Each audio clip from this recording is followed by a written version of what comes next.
Hello everyone, welcome back to nails vibes. ಇವತ್ತು ನಾವೆಲ್ಲ ಮಣ್ಪುರಿಗೆ ಹೋಗ್ತಾ ಇದ್ದೀವಿ. ಇದು ಜಮಖಂಡಿ ಹತ್ತಿರ ಬರುತ್ತೆ ಆಯಿತಾ. ಚಂದ ಮತ್ತು ಅಕ್ಷತಾ ಏನೋ ಕೆಲಸ ಇತ್ತು ಅಂತ ಬಂದಿದ್ರು. ಆಮೇಲೆ ಕೆಲಸ ಮುಗಿದ ತಕ್ಷಣ ಏನೋ ಹೋಗಬೇಕು ಅಂತ ಅನಿಸಿತ್ತು. ಸೊ ಸಡನ್ನಾಗಿ ರೆಡಿಯಾಗಿ ಈ ಥರ ನೆಕ್ಸ್ಟ್ ಡೇ ಹೋಗ್ತಾ ಇದ್ದೀವಿ. ಈ ಪ್ಲೇಸ್ ಬಗ್ಗೆ ತುಂಬಾ ಕೇಳಿದ್ವಿ, ಚೆನ್ನಾಗಿದೆ, ಮಕ್ಕಳನ್ನೆಲ್ಲ ಕರ್ಕೊಂಡು ಹೋಗ್ಬೋದು ಅಂತೆಲ್ಲ ಹೇಳಿದರು. ಸೊ ಆ ಕಾರಣಕ್ಕೆ ಬಂದಿದ್ದೀವಿ. ಈ ಪ್ಲೇಸಿಗೆ ಆರೂಢಧಾಮ ಅಂತ ಕರೀತಾರೆ. This is how it looks from the outside. ಮಕ್ಕಳನ್ನಷ್ಟೇ ಅಲ್ಲ, ದೊಡ್ಡವರು ಕೂಡ ತುಂಬಾ ಎಂಜಾಯ್ ಮಾಡ್ಬೋದು, ಅಷ್ಟು ಚೆನ್ನಾಗಿದೆ. ಬೆಳಗ್ಗೆ 10 ಗಂಟೆಗೆಲ್ಲ ಓಪನ್ ಮಾಡ್ತಾರೆ. ಆಮೇಲೆ ಒಂದ್ಸರಿ ಒಳಗಡೆ ಹೋದರೆ you will need at least 3 hours to complete everything. So ಒಂದೇ ಎಂಟ್ರಿ ಇರೋದು, ಒಂದೇ ಎಕ್ಸಿಟ್ ಇರೋದು. ಎಲ್ಲ ಕಂಪ್ಲೀಟ್ ಮಾಡಿಕೊಂಡೇ ಹೊರಗಡೆ ಬರಬೇಕಾಗತ್ತೆ. ಮಳೆಗಾಲದ ದಿನದಲ್ಲಿ ಈ ಪ್ಲೇಸ್ಗೆ ಬರ್ಬೋದು, because everything is indoors only. ಈ ಪ್ಲೇಸು ಬರೀ ಗೇಮ್ಸು, ಫನ್ನು, ಎಂಜಾಯ್ಮೆಂಟು ಅಷ್ಟೇ ಅಲ್ಲ, ಅದರ ಜೊತೆಗೆ ನಿಮಗೆಲ್ಲ ಹುಬ್ಬಳ್ಳಿ ಸಿದ್ಧಾರೂಢರು ಗೊತ್ತೇ ಇರಬೇಕು. ಅವ್ರ ಲೈಫ್ ಸ್ಟೈಲ್ ಹೇಗಿತ್ತು, ಆಮೇಲೆ ಅವ್ರ ಕಥೆಗಳು ಮತ್ತು ಎಲ್ಲ ಅವ್ರ ರಿಲೇಟೆಡೇ ಚೆನ್ನಾಗಿ ಮಾಡಿದ್ದಾರೆ. ಟೆಂಪಲ್ ಕೂಡ ಇದೆ. ಮೊದಲು ಟೆಂಪಲ್ ವಿಸಿಟ್ ಮಾಡಿ ಆಮೇಲೆ ಒಳಗಡೆ ಹೋಗೋದು. ಸೊ ಬನ್ನಿ ಇವಾಗ ಟೆಂಪಲ್ಗೆ ಹೋಗೋಣ.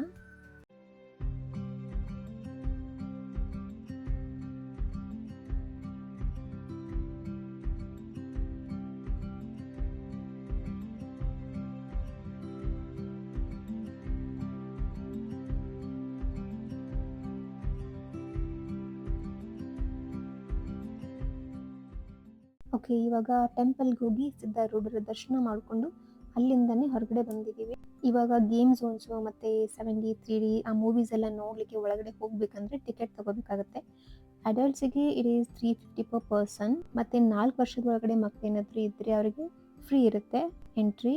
ಇಲ್ಲಿ ತುಂಬಾ ಚೆನ್ನಾಗಿರೋ ಸ್ಟ್ಯಾಚ್ಯೂಸ್ ಎಲ್ಲ ಮಾಡಿದ್ದಾರೆ. ಎಸ್ಪೆಷಲಿ ಮಕ್ಕಳಿಗೋಸ್ಕರ ನೋಡಲಿಕ್ಕೆ ತುಂಬ ಚೆನ್ನಾಗಿದೆ. ಅವನಿಗೂ ನಾನು ಎಲ್ಲ ಥರ ಕತೆ ಹೇಳ್ತಾ ಇರ್ತೀನಿ. ಹಿ ವಾಸ್ ಲೈಕ್, ಅಮ್ಮ ಕಾಳಿಂಗ ಸರ್ಪ ನೀನು ಹೇಳ್ತಿದ್ದೆಯಲ್ಲ, ಇಲ್ಲಿದೆ ನೋಡು, ಕೃಷ್ಣ ಡ್ಯಾನ್ಸ್ ಮಾಡ್ತಿದ್ದಾನೆ ನೋಡು ಅಂತೆಲ್ಲ ಹೇಳ್ತಾ ಇದ್ದ. ಮತ್ತು ಒಳಗಡೆ ನಿಮಗೆ ತಿನ್ನೋಕ್ಕೆ ಕುಡಿಯೋಕ್ಕೆ ಏನೂ ಸಿಗೋದಿಲ್ಲ. So you will have to get everything from the outside only. ನಾವು ಮನೆಯಿಂದನೇ ಆಲ್ಮೋಸ್ಟ್ ಎಲ್ಲ ಸ್ನ್ಯಾಕ್ಸ್ ತೊಗೊಂಡು ಬಂದಿದ್ವಿ. So it wasn't completely necessary. ಆಮೇಲೆ ಇಲ್ಲಿ ಬೋರ್ಡ್ ಹಾಕಿದ್ದಾರೆ ಹೊರಗಡೆ, ಒಳಗಡೆ ಏನೇನು ಆ್ಯಕ್ಟಿವಿಟೀಸ್ ಇದೆ ಅದೆಲ್ಲ. ಒಳಗಡೆ ಏನೂ ಪೇ ಮಾಡೋ ಹಾಗಿಲ್ಲ. ಸೊ ಒಳಗಡೆ ಹೋಗಬೇಕಾದ್ರೆ ಟಿಕೆಟ್ ತೋರಿಸಿ ಆಮೇಲೆ ಒಳಗಡೆ ಹೋಗೋದು. This is the entry. So ಬನ್ನಿ ಒಳಗಡೆ ಹೋಗೋಣ.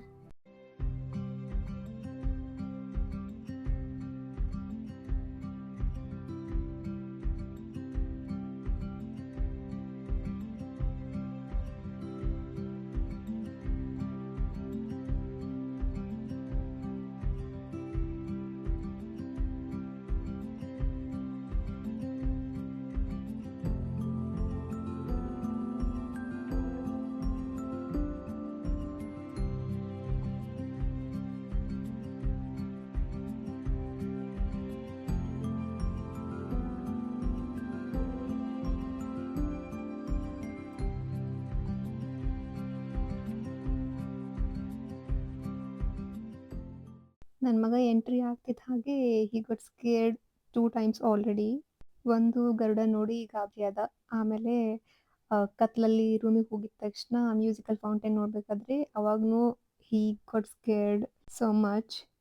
ನೆಕ್ಸ್ಟ್ ನಾವು ಇಲ್ಯೂಷನ್ ಮ್ಯೂಸಿಯಮ್ಗೆ ಬಂದಿದ್ದೀವಿ. ಈ ಪ್ಲೇಸಲ್ಲಿ ಅವನು ಸಿಕ್ಕಾಪಟ್ಟೆ ಎಂಜಾಯ್ ಮಾಡ್ದ, because it was so beautiful to look at. ಅವನು ಕೂಡ ತುಂಬಾ ಎಂಜಾಯ್ ಮಾಡ್ದ, ಮತ್ತು ನಾವು ಕೂಡ ಸಿಕ್ಕಾಪಟ್ಟೆ ಎಂಜಾಯ್ ಮಾಡಿದ್ವಿ. This place is really beautiful. ಇಲ್ಲಿ ಏನೇನಿದೆ ಅಂತ ನೋಡೋಣ ಬನ್ನಿ.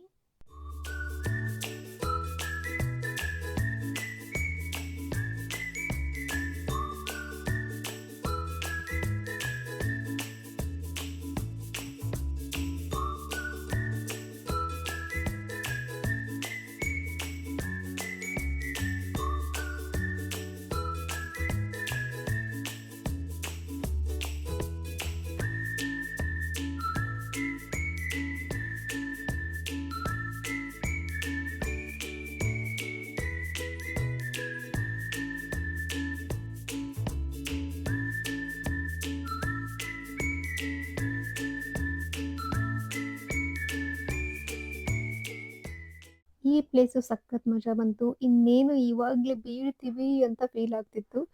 It was so realistic.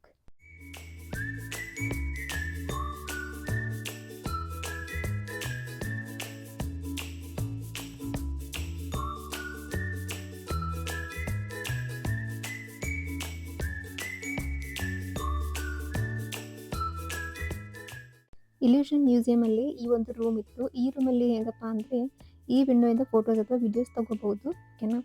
So 2 ಕಾರ್ನರಲ್ಲಿ ಒಬ್ಬೊಬ್ಬರು ನಿಂತ್ಕೋಬೇಕು. ಒಂದು ಕಾರ್ನರಲ್ಲಿ ನಿಂತ್ಕೊಂಡಿರೋರು ಕುಳ್ಳಾಗಿ ಕಾಣಿಸ್ತಾರೆ, ಇನ್ನೊಂದು ಕಾರ್ನರಲ್ಲಿ ನಿಂತ್ಕೊಂಡಿರೋರು ಎತ್ತರವಾಗಿ ಕಾಣಿಸ್ತಾರೆ. That is the illusion. ಇದು ಕೂಡ ತುಂಬಾ ಫನಿ ಆಗಿತ್ತು. ಸೊ ಇಲ್ಯೂಷನ್ ಮ್ಯೂಸಿಯಮನ್ನು ಕಂಪ್ಲೀಟ್ ಮಾಡಿಕೊಂಡು ನಾವು ಹೊರಗಡೆ ಬಂದ್ವಿ. ಆಮೇಲೆ ಈ ಥರ ಗೇಮ್ ಝೋನ್ ಇತ್ತು, ಇದಿನ್ನೂ ಸ್ಟಾರ್ಟ್ ಆಗಿರಲಿಲ್ಲ. ಸೊ ಇದನ್ನು ಇಲ್ಲೇ ಬಿಟ್ಟು ನೆಕ್ಸ್ಟು ಮುಂದೆ ಹೋದ್ವಿ. ಇಷ್ಟು ಅಡ್ಡಾಡೋಷ್ಟೊತ್ತಿಗೆ ನಮಗೆ ಸಿಕ್ಕಾಪಟ್ಟೆ ಸುಸ್ತು ಕೂಡ ಆಗಿತ್ತು, ಮತ್ತು ಶ್ರೇಷ್ಠಂಗೆ ಹಸಿವು ಕೂಡ ಆಗಿತ್ತು. ನೆಕ್ಸ್ಟ್ ನಮಗೆ ಒಂದು ಮಿನಿ ಥಿಯೇಟರ್ಗೆ ಕರ್ಕೊಂಡು ಹೋದ್ರು. ಈ ಥಿಯೇಟರಲ್ಲಿ ಸಿದ್ಧಾರೂಢರ ಜೀವನ ಶೈಲಿ ಯಾವ ಥರ ಇತ್ತು ಅನ್ನೋ ಒಂದು ಪುಟ್ಟದಾಗಿರೋ ಮೂವಿ ಮಾಡಿದ್ರು. It was so nice. ಆಮೇಲೆ ನಾವು ಮತ್ತೆ ವಾಪಸ್ ಗೇಮ್ ಝೋನಿಗೆ ಬಂದ್ವಿ. ಇಲ್ಲಿ ಸ್ವಲ್ಪ ಕ್ಯೂ ಜಾಸ್ತಿ ಇತ್ತು, ಸೊ ಇಲ್ಲಿ ನಾವು ಜಾಸ್ತಿ ಟೈಮ್ ವೇಸ್ಟ್ ಮಾಡಲಿಲ್ಲ. ಶ್ರೇಷ್ಠಂಗೆ ಒಂಚೂರು ಆಟ ಆಡಿಸಿ ಆಮೇಲೆ ಅವನಿಗೆ ಹಸು ಕೂಡ ಆಗಿತ್ತಲ್ಲ, ಸೊ ಅದಕ್ಕೆ ಬಂದು ಒಂದು ಕಡೆ ಕೂತು ರೆಸ್ಟ್ ಮಾಡಿ ಒಂಚೂರು ಆ್ಯಪಲ್ಲು ಅದು ಇದು ತಿಂದ್ವಿ.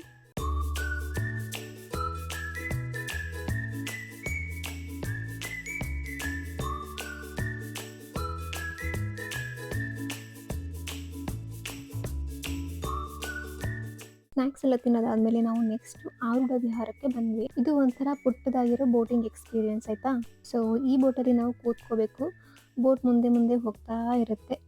ಅಕ್ಕಪಕ್ಕದಲ್ಲಿ ಸಿದ್ಧಾರೂಢರ ಸ್ಟೋರಿ ನಾವೇನು ಥಿಯೇಟ್ರಲ್ಲಿ ನೋಡಿರ್ತೀವಲ್ಲ ಆ ಸ್ಟೋರಿದೆ ಸ್ಟ್ಯಾಚ್ಯೂಸ್ ಎಲ್ಲ ಮಾಡಿದ್ದಾರೆ. ಸೊ ಅದನ್ನೆಲ್ಲ ನೋಡ್ತಾ ಹೋಗ್ಬೋದು. ನೆಕ್ಸ್ಟ್ ನಾವು ಜಂಗಲ್ ಸಫಾರಿಗೆ ಬಂದ್ವಿ. This is not a real jungle safari, but ಎಲ್ಲ ಸ್ಟ್ಯಾಚ್ಯೂಸ್ ಥರ ಮಾಡಿದ್ದಾರೆ. Some of them have effects like music, sound ಆ ಥರ ಎಲ್ಲ ಬರ್ತಾ ಇರುತ್ತೆ. ಆಮೇಲೆ ಒಂದೊಂದಷ್ಟು ಆ್ಯನಿಮಲ್ಸು ಮೂವ್ ಆಗ್ತಾ ಇರ್ತವೆ. ಐ ಮೀನ್ ಸ್ಟ್ಯಾಚ್ಯೂಸ್ ಎಲ್ಲ ಮೂವ್ ಆಗ್ತಾ ಇರ್ತವೆ. So sometimes it feels so scary. ನನ್ನ ಮಗ ಇಲ್ಲೂ ಕೂಡ ಸ್ವಲ್ಪ ಭಯಪಟ್ಟಿದ್ದ. ಅವನು ಎಷ್ಟು ಎಂಜಾಯ್ ಮಾಡಿದನೋ ಅದಕ್ಕಿಂತ ಡಬಲ್ ಭಯಪಟ್ಟಿದ್ದೆ ಜಾಸ್ತಿ. But in the end he got used to it. ಆಮೇಲೆ ಅವನಿಗೆ ಅರ್ಥ ಆಗೋಕ್ಕೆ ಸ್ಟಾರ್ಟ್ ಆಯಿತು, none of this is real ಅಂತ. ಆಮೇಲೆ ಮುಂದೆ ಹೋಗ್ತಿದ್ದಾಗೆ ಅಲ್ಲೊಂದು ಪುಟ್ಟದಾಗಿರೋ ಗುಹೆ ಥರ ಇದೆ. ಅದರಲ್ಲಿ ಕೇದಾರನಾಥ ಮತ್ತು ವೈಷ್ಣೋದೇವಿ ಟೆಂಪಲ್ ಥರ ಮಾಡಿದ್ದಾರೆ. It is so nice. ಅದಾದಮೇಲೆ ನಾವು ಸ್ವಲ್ಪ ಸೈನ್ಸ್ ಎಲ್ಲ ರಿಲೇಟೆಡ್ ಏನಿದೆಯಲ್ಲ ಅದನ್ನೆಲ್ಲ ನೋಡ್ಲಿಕ್ಕೆ ಹೋದ್ವಿ. These look like classrooms only. ಅಲ್ಲೇ ಎಲ್ಲ ಥರ ಮಾಡೆಲ್ಸ್ ಇದ್ದಾವೆ, like body parts and some science experiments ಅದೆಲ್ಲ ಇದೆ. ಮತ್ತು ಸ್ಕೂಲ್ ಮಕ್ಕಳನ್ನ ಇಲ್ಲಿ ಕರ್ಕೊಂಬಂದರೆ ಅವ್ರಿಗೆ ಇದನ್ನೆಲ್ಲ ತೋರಿಸಿ ಎಕ್ಸ್ಪ್ಲೇನ್ ಮಾಡ್ಬೋದು. ಮಕ್ಕಳು ಕೂಡ ಸ್ಕೂಲಲ್ಲಿ ಕೇಳಿದ್ದಕ್ಕಿಂತ ಜಾಸ್ತಿ ನೋಡಿದ್ದನ್ನು ನೆನಪಿಟ್ಕೊಳ್ತಾರೆ. And it will last in their memory for a very long time. ನನ್ನ ಮಗನಿಗೆ ಇದೆಲ್ಲ ಅಷ್ಟೊಂದು ಐಡಿಯಾ ಇರಲಿಲ್ಲ, but he was showing so much interest. So ಅವನಿಗೆ ಸ್ವಲ್ಪ ಎಕ್ಸ್ಪ್ಲೇನ್ ಮಾಡ್ತಾ ಇದ್ವಿ ಎಲ್ಲರೂ. So he enjoyed this part also.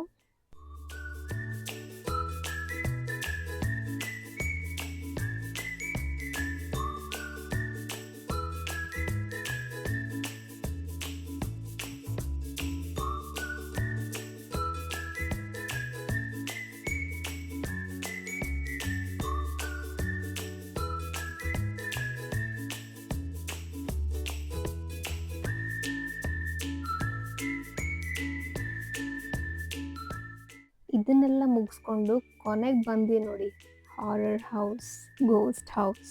ಅವನಿಗೆ ಹೊರಗಡೆಯಿಂದನೇ ಗೊತ್ತಾಗಿತ್ತು ಇದು ಹಾರರ್ ಹೌಸು, ಇದೆಲ್ಲ ಕಡ್ಡಿ ಇರ್ತವ ಅಂತ. ಒಳಗಡೆ ಹೋಗೋಕ್ಕೆ ರೆಡಿ ಇರಲಿಲ್ಲ ಅವನು. ಬೇರೆ ಎಲ್ಲೂ ಎಕ್ಸಿಟ್ ಇಲ್ಲ ಅಂತ ಹೇಳಿದ್ದಕ್ಕೆ ಒಳಗಡೆ ಬಂದ. ಇದು ಮಾತ್ರ ಸಿಕ್ಕಾಪಟ್ಟೆ ಸ್ಕೇರಿ ಆಗಿತ್ತು, ನಮಗೂ ಕೂಡ ಭಯ ಆಗಿತ್ತು. ಇದನ್ನು ಮುಗಿಸ್ಕೊಂಡು ಹೊರಗೆ ಬರೋಷ್ಟೊತ್ತಿಗೆ ಹಿ ಸ್ಟಾರ್ಟೆಡ್ ಕ್ರೈಯಿಂಗ್. ಆಮೇಲೆ ಹೊರಗೆ ಬಂದಿದ ತಕ್ಷಣ ಈ ಎಲ್ಲ ಆ್ಯನಿಮಲ್ಸ್ ನೋಡಿ ಸ್ವಲ್ಪ ತೋರಿಸಿದ ಮೇಲೆ ಸಮಾಧಾನ ಮಾಡಿಕೊಂಡ. ನೆಕ್ಸ್ಟ್ ನಾವು 3D 7D ಮೂವೀಸ್ ಎಲ್ಲ ಇರುತ್ತಲ್ಲ ಅದನ್ನು ನೋಡ್ಲಿಕ್ಕೆ ಹೋಗ್ತಾ ಇದ್ವಿ. ಅಮ್ಮ ಹಶ್ವಾಯಿತು ಅಂದ. ಸೊ ಅದಕ್ಕೆ ಅವನಿಗೆ ಚಪಾತಿ ಕೊಟ್ಟಿದ್ದೆ. ಚಪಾತಿ ರೋಲ್ಸ್ ಎಲ್ಲ ಮಾಡ್ಕೊಂಬಂದಿದ್ದೆ ಮನೆಯಿಂದನೇ ಬರಬೇಕಾದ್ರೆ. So he just ate them while we were enjoying our movies. ಅವನಿನ್ನೂ ಹಾರರ್ ಹೌಸಿನ ಎಫೆಕ್ಟಿಂದಾನೇ ಹೊರಗಡೆ ಬಂದಿರಲಿಲ್ಲ. So he refuse to watch these movies also. So 7D ಥಿಯೇಟರಲ್ಲಿ ಕೂತ್ಕೊಂಡು ಚಪಾತಿ ತಿಂದ, 3D ಥಿಯೇಟ್ರಲ್ಲಿ ಕೂತ್ಕೊಂಡು ರೈಸ್ ಊಟ ಮಾಡ್ದ. ನಮಗೂ ಸಿಕ್ಕಾಪಟ್ಟೆ ಹಶ್ವಾಗಿತ್ತು. ಸೊ ನಾವು ಸ್ವಲ್ಪ ದಾಳಿಂಬೆ ಅದೆಲ್ಲ ತೊಗೊಂಡೋಗಿದ್ವಿ, ಅದನ್ನೆಲ್ಲ ತಿಂದ್ವಿ. ಆಮೇಲೆ ನಾವು ಗಾಜಿನ ಮನೆಗೆ ಬಂದ್ವಿ. ಇಲ್ಲಿ ನನಗೆ ಸ್ವಲ್ಪ ಡಿಸಪಾಯಿಂಟ್ ಆಯಿತು, because I was expecting something else. Like ಸಿಕ್ಕಾಪಟ್ಟೆ ಲೈಟ್ಸ್ ಇರುತ್ತೆ, ದಾರಿ ಯಾವ ಕಡೆ ಹೋಗ್ತಾ ಇದ್ದೀವಿ ಅನ್ನೋದೇ ಗೊತ್ತಾಗಲ್ಲ, ಆ ಥರ ಇರ್ಬೋದು ಅಂತ ಅಂದ್ಕೊಂಡಿದ್ದೆ. But it was just mirror house. ಸುತ್ತು ಸಿಕ್ಕಾಪಟ್ಟೆ ಮಿರರ್ಸ್ ಇದ್ವು ಅಷ್ಟೇ. ಎನಿವೇ ಪರವಾಗಿಲ್ಲ ಅಂದ್ಕೊಂಡು ಮುಂದೆ ಹೋಗಿದ ತಕ್ಷಣ ಅಮೇಝಿಂಗ್ ಸೀನ್ ಅಂತ ಒಂದು ರೂಮ್ ಇತ್ತು. ಈ ರೂಮಲ್ಲಿ ತುಂಬ ಮಜವಾಗಿತ್ತು. ಒಂದೊಂದು ಮಿರರಲ್ಲಿ ಒಂದೊಂದು ಥರ ಆ್ಯಂಗಲಲ್ಲಿ ಕಾಣಿಸ್ತಾ ಇದ್ವಿ. ಇದನ್ನು ಸಿಕ್ಕಾಪಟ್ಟೆ ಎಂಜಾಯ್ ಮಾಡಿದ್ವಿ. It was definitely funny. ನನ್ನ ಮಗನ ತಲೆ ನೋಡಿ ಯಾವ ಥರ ಕಾಣಿಸ್ತಾ ಇದೆ. ಇದಾದಮೇಲೆ ನೆಕ್ಸ್ಟ್ ನಾವು ಮಿರರ್ ಇಮೇಜಿಗೆ ಬಂದ್ವಿ. ನಾನು ಗ್ಲಾಸ್ ರೂಮಲ್ಲಿ ಹೇಳಿದ್ನಲ್ಲ ಏನು ಎಕ್ಸ್ಪೆಕ್ಟ್ ಮಾಡ್ತಾ ಇದ್ದೆ ಅಂತ. ಇಲ್ಲಿದೆ ನೋಡಿ, this is what I was expecting. It wasn't bad, but it was okay, it was nice. Because ಇಲ್ಲಿ ಟೈಲ್ಸ್ ಏನು ಹಾಕಿದಾರಲ್ಲ, ಸೊ ಅದರಿಂದನೇ ಗೊತ್ತಾಗ್ಬಿಡ್ತಿತ್ತು ಯಾವ ಕಡೆ ಹೋಗಬೇಕು ಅನ್ನೋದು. ಇಟ್ ವಾಸಂಟ್ ಲೈಕ್ ಎಲ್ಲಿ ಹೋಗಬೇಕು ಅನ್ನೋದು ಗೊತ್ತಾಗಲ್ಲ ಅನ್ನೋ ಥರ ಏನೂ ಇರಲಿಲ್ಲ. ಇದಾದಮೇಲೆ ಇನ್ನೊಂದು ರೂಮ್ ಇತ್ತು. ಆ ರೂಮಲ್ಲಿ ಇಲ್ಲಿ ನೋಡಿ ಎಲ್ಲಿ ಹೋಗಬೇಕು ಅನ್ನೋದೇ ಗೊತ್ತಾಗ್ತಿರ್ಲಿಲ್ಲ. It was nice. ಇಲ್ಲಿ ತುಂಬ ಮಜಾ ಬಂತು. ಮತ್ತು ಲೈಟಿಂಗ್ ಎಲ್ಲ ಸಖತ್ತಾಗಿ ಮಾಡಿದರು. So we all enjoyed this part.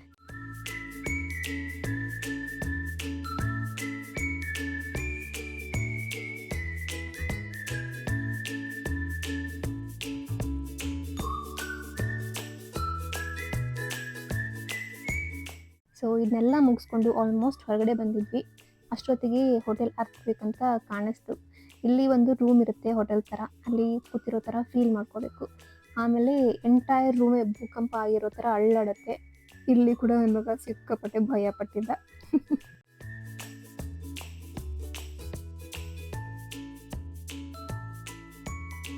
Next ಬಂದು this is the last part. Photoshoot hall ಅಂತ ಇದೆ. ಇಲ್ಲಿ ಫೋಟೋಸ್ ಎಲ್ಲ ಕಾಣಿಸ್ತಾ ಇದೆಯಲ್ಲ, ಆ ಥರ ಫೋಟೋಸ್ ಎಲ್ಲ ತಕ್ಕೋಬೋದು. ಒಂದು ದೊಡ್ಡ ಹಾಲಲ್ಲಿ ಈ ಥರ ಪೇಂಟಿಂಗ್ಸ್ ಇದೆ ವಾಲ್ ಮೇಲೆ. ನೀವು ಅಲ್ಲಿ ಹೋಗಿ ನಿಂತು ಫೋಟೋಸ್ ತಕ್ಕೋಬೋದು ಅಥವಾ ವೀಡಿಯೋಸ್ ಕೂಡ ಮಾಡ್ಕೋಬೋದು. It looks so realistic. ಇಲ್ಲಿ ನಾವು ಸಿಕ್ಕಾಪಟ್ಟೆ ಎಂಜಾಯ್ ಮಾಡಿದ್ವಿ ಮತ್ತು ತುಂಬಾ ಫೋಟೋಸ್ ತಕ್ಕೊಂಡ್ವಿ. ಎಲ್ಲನೂ ಇನ್ಸ್ಟಾಗ್ರಾಮಲ್ಲಿ ಹಾಕಿರ್ತೀನಿ. ಇನ್ನೂ ಫಾಲೋ ಮಾಡಿಲ್ಲ ಅಂದರೆ ಹೋಗಿ ಫಾಲೋ ಮಾಡ್ಕೊಳ್ಳಿ. ಇಲ್ಲಿ ನೋಡಿ, ಅವ್ರ ಮಾಮಿ ಅವನಿಗೆ ಯಾವ ಥರ ಪೋಸ್ ಕೊಡಬೇಕು ಅಂತ ಹೇಳ್ಕೊಡ್ತಾ ಇದ್ದಾರೆ. But he was crawling like a cat but not a mouse. ಇಲ್ಲಿ ಎಷ್ಟು ಫೋಟೋಸ್ ತಕ್ಕೊಂಡಿದ್ದೀವಿ ಅಂದರೆ ಲೆಕ್ಕನೇ ಇಲ್ಲ. ಆಮೇಲೆ ನನ್ನ ಮಗನಿಗೆ ಅಂಬ ಜೊತೆ ಫೋಟೋ ತಕ್ಕೋ ಹೋಗುವ ಅಂದರೆ ಹೋಗಿ ಶ್ರಮ ಮಾಡಿ ಬಂದ. Children are so innocent. ಇಲ್ಲಿಂದ ನಾವು ಹೊರಗಡೆ ಬರೋಷ್ಟೊತ್ತಿಗೆ ಅರೌಂಡ್ 2:30-3 ಗಂಟೆ ಆಗ್ತಾ ಬಂದಿತ್ತು.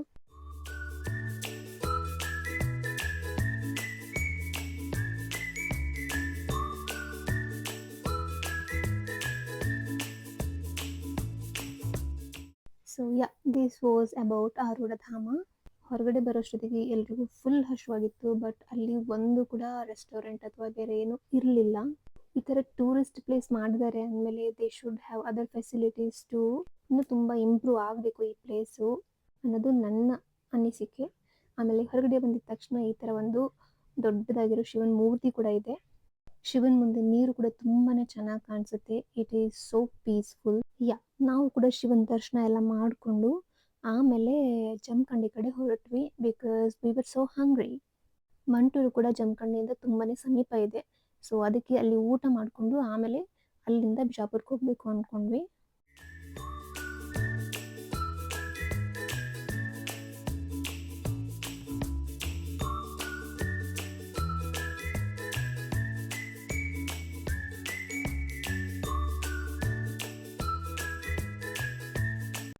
ನನ್ನ ಮಗ ಇವತ್ತು ಫುಲ್ ಜಿದ್ದಾಡಿದ್ದ, ಸಿಕ್ಕಾಪಟ್ಟೆ ಸುಸ್ತಾಗಿದ್ದ.